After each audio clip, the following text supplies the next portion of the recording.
ရန်သူနိုင်ငံတွေကစစ်ရှိလာတဲ့အခါအပြိုင်စစ်ခင်းစရာမလိုပဲ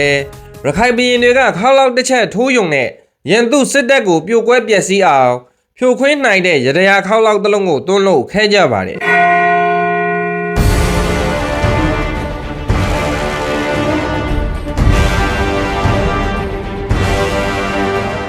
AI ခါလဲစတဲ့လော်ကီပညာရက်တွေနဲ့အတူပထဝီတေဇောအာဘောဝါယောအစရှိတဲ့ဒက်ကြီးလေးပါးတို့ကိုပေါက်ဆက်သွန်းလုပ်ထားတဲ့နိုင်ငံတော်ကာကွယ်ရေးနဲ့စစ်ရေးတို့မှာအထူးအရေးပါတဲ့ပြည်စောက်ရတရားခေါလောက်ကြီးပဲဖြစ်ပါတယ်ခေါလောက်ကိုတစ်ချိန်ထိုးလိုက်ရုံနဲ့ရန်သူပြည်တော်သုံးခါပြိုတယ်လို့အဆိုရှိပြီးအဲ့ဒီပြောဆိုချက်တွေဟာဒန်ဒါကြီးလားယုံကြည်ချက်လားဒါမှမဟုတ်တမိုက်ထဲကအမှန်တရားလားဆိုတာစိတ်ဝင်စားဖွယ်ကောင်းလွန်လှပါတယ်ဟုတ်ပါတယ်ဒီနေ့မှာတော့စိတ်ဝင်စားဖွယ်လော်ကီပညာရက်တွေနဲ့ပေါက်ဆက်သွန်းလုပ်ထားတဲ့ရခိုင်ပြည်ဆောင်ရတရားခေါလောက်ကြီးအကြောင်းကိုဘ ഹു သုတဖြစ်ဖွယ်တင်ဆက်ပေးသွားဖို့ပြင်ဆင်ထားပါတယ်ပုံမှန်အားဖြင့်မိတ်ဆက်ရရင်ကျွန်တော်ကတော့နေမျိုးပဲဖြစ်ပါတယ်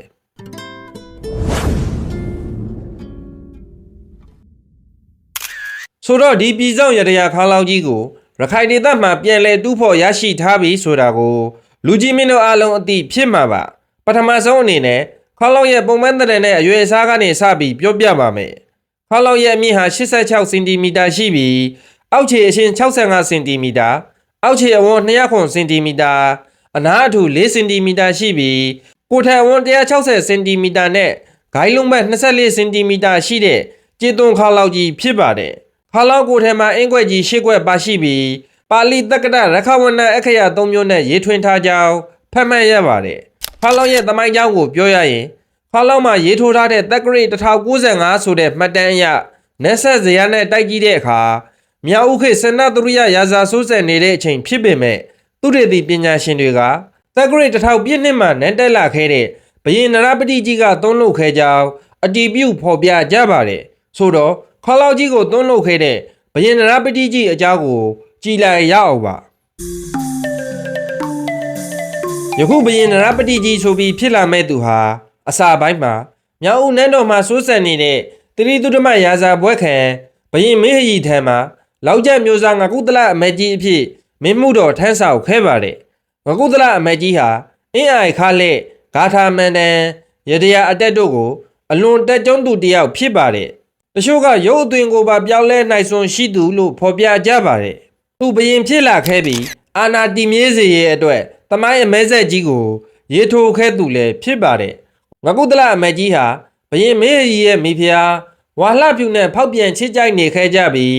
ဘရင်မင်းဟရီကိုသူတက်ကျွန်းနဲ့ရတရားအစီရင်နဲ့နတ်ရွာဆန်အောင်ပြုလုပ်ခဲ့ပါတယ်ဘရင်မင်းဟရီနတ်ရွာဆန်ပြီးသားတော်မင်းစနေနန်းတက်လာတဲ့အခါနန်းသက်ရက်20မှာပင်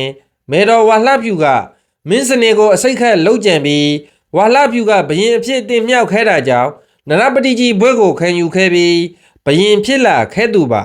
သူဘရင်ဖြစ်ပြီးပြီးချင်းမှာပင်နန်းတွင်းမှာရှိတဲ့မင်းကြီးမင်းသားပညာရှိမူမဲတို့ကိုတုတ်တင်ရှင်းလင်းခဲ့ပါတယ်အဲ့ဒီအချိန်နန်းတွင်းမှာပညာရှိမူမဲများစိတ်တုံခဲ့ရပြီးတိုက်ရေးပြည်ရေး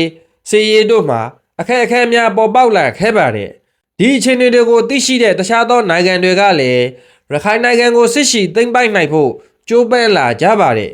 ဒီအချိန်တွေကိုရိတ်စားမိတဲ့ဘရင်နရပတိကြီးဟာသူတက်ကျွန်းနဲ့အင်းအိုင်ခါလဲအတက်ပညာတို့နဲ့ခေါလောက်တလုံးကိုသွန်းလုပ်ခဲ့ပြီးရန်သူတိုက်ပြည်များကိုဖိမ့်ဖိမ့်တုံအောင်ကြောက်လန့်စေခဲ့ပါတယ်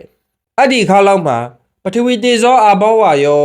မီးရည်လေးမြေစတဲ့ဓာတ်ကြီးလေးပါအင်ကွက်များပါရှိပါတယ်ဓာတ်တစ်ပါးကိုအတိုက်တစ်ကွက်အကာတစ်ကွက်ဆိုပြီးအင်ကွက်ကြီး၈ကွက်ပါရှိပါတယ်အဲ့ဒီအင်ကွက်ကြီး၈ကွက်အောက်မှာအင်ကွက်ငယ်30တို့လည်းပတ်လက်ရေးထိုးပါရှိပြီးအဲ့ဒီအင်ကွက်ငယ်30ထဲမှာရိုဒရာဘရင်ကြီးမုတ်တမပဲခူးမွန်တန်လျင်ပြည်တောင်ငူအင်းဝအောက်သားဥဒရိပထန်ရှမ်းသက်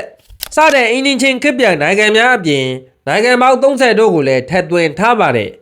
အဲ့ဒီခေါလောက်မှာပါတဲ့အင်ကွက်တစ်ခုတည်းကနိုင်ငံတစ်ခုကိုတေဇောအင်းနဲ့တိုက်လျင်အဲ့ဒီနိုင်ငံဟာမိဘေးသင့်ပျက်စီးရပြီး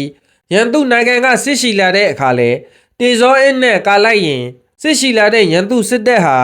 မိဘအသင့်ကတေကျေပျက်စီးစစ်ရှုံးစေခဲ့တယ်လို့သိရှိရပါတယ်ခါလောက်ကိုတစ်ချိန်ထိုးလိုက်ရင်